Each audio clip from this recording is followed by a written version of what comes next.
On the evening of July 8, 2025, Typhoon Danas made landfall in southwestern China, unleashing an environmental catastrophe that would affect millions across the provinces of Chongqing, Lanzhou, Guizhou, and Yunnan. The typhoon did not merely arrive as a storm, it struck like a siege. While the hurricane-force winds reaching level 10 were brutal, it was the slow, sustained, and torrential rainfall that brought entire cities to their knees.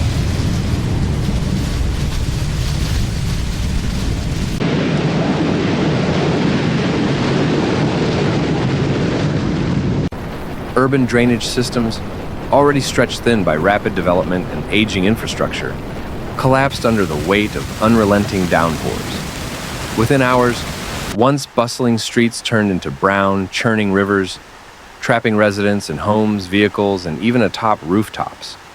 In Chongqing, a city known for its dramatic mountainous topography and maze-like layers of bridges and roads, the devastation was both physical and psychological.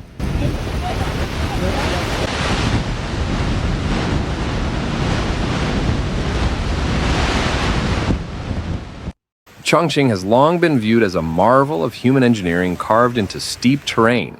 But that same terrain turned deadly when water came cascading down from higher elevations, collecting momentum and debris as it surged.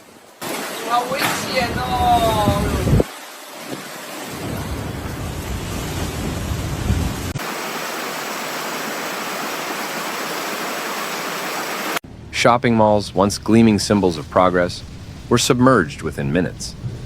Even more terrifying was the damage inflicted on the city's electrical grid.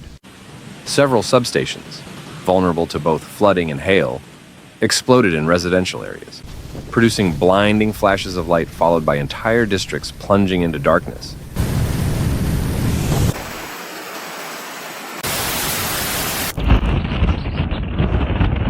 In pitch-black neighborhoods, residents were left to wade through waist-deep, sewage-tainted floodwater, using mobile phones as makeshift lanterns.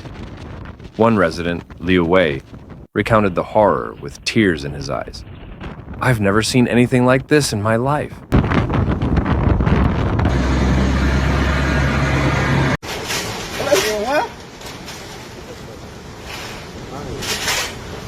In Lanzhou, the capital of the Gansu province, the situation deteriorated quickly. Though not directly in the path of the storm's eye, the city still received relentless rain that overwhelmed its flood defenses. Drainage systems failed, turning roads and railways into canals. Videos showed cars floating down thoroughfares like driftwood.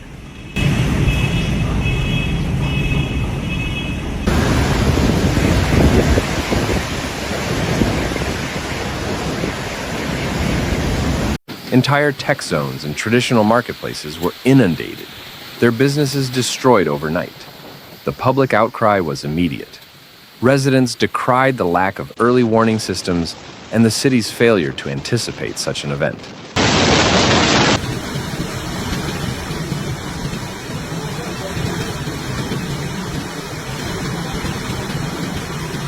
"We didn't get a single alert," said Zhang Tao, a local resident.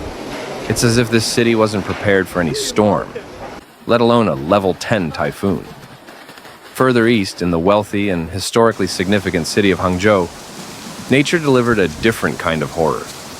As thunder echoed over the scenic West Lake, a century-old stone bridge, long admired by tourists and locals alike, began to tremble. Then, without warning, it split in two. The collapse was caught on multiple videos.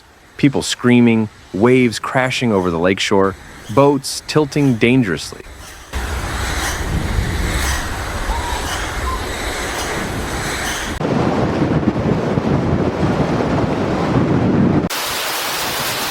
In S.W.X County, located in Guizhou province, tragedy struck during evening rush hour. Within just 20 minutes, rainfall inundated roads to a depth of 1 meter. Vehicles stalled, motorcycles toppled, and electric bikes were dragged away by the current.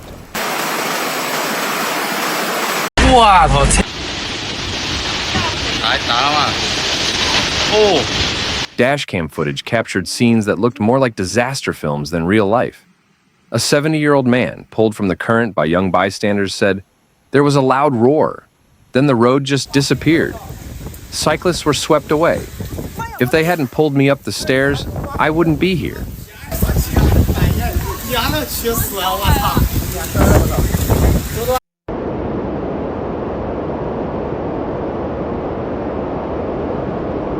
Meanwhile, in Weixin County, Yunnan province, what experts now call the worst flood in over a century, turned the bustling commercial district of Zaxi Street into a swirling brown river within moments.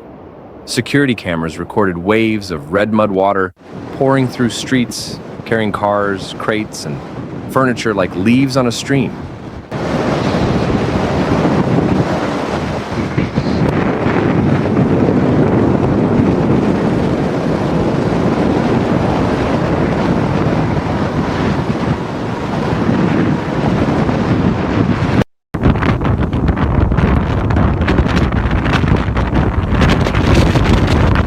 People screamed as they climbed onto rooftops, clutching children, phones, and whatever they could carry. A devastated shop owner pointed at the wreckage of his electronics store. I opened up this morning like any other day. By noon, it was knee-deep. By evening, everything I built over 10 years was gone.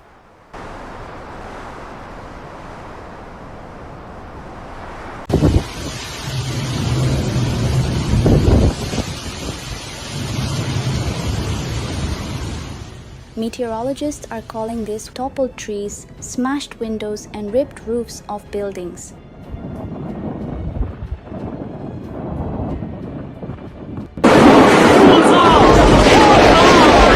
In just a single day, the storm brought southwestern China to the brink.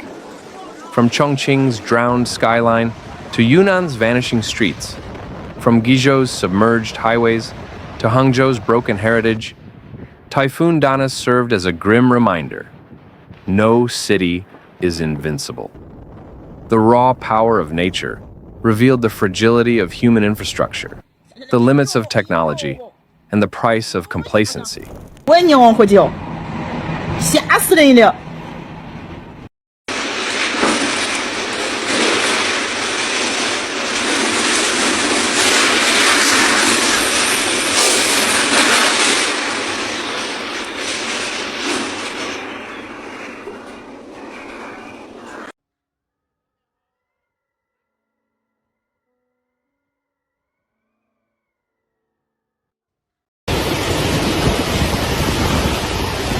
What unfolded was more than a natural disaster. It was a moment of reckoning, a test of preparedness, a call to action. Because when cities turn into rivers and familiar roads become currents that sweep away lives, there's no shelter except the strength of foresight and resilience. Typhoon Danas was not just a storm. It was a warning,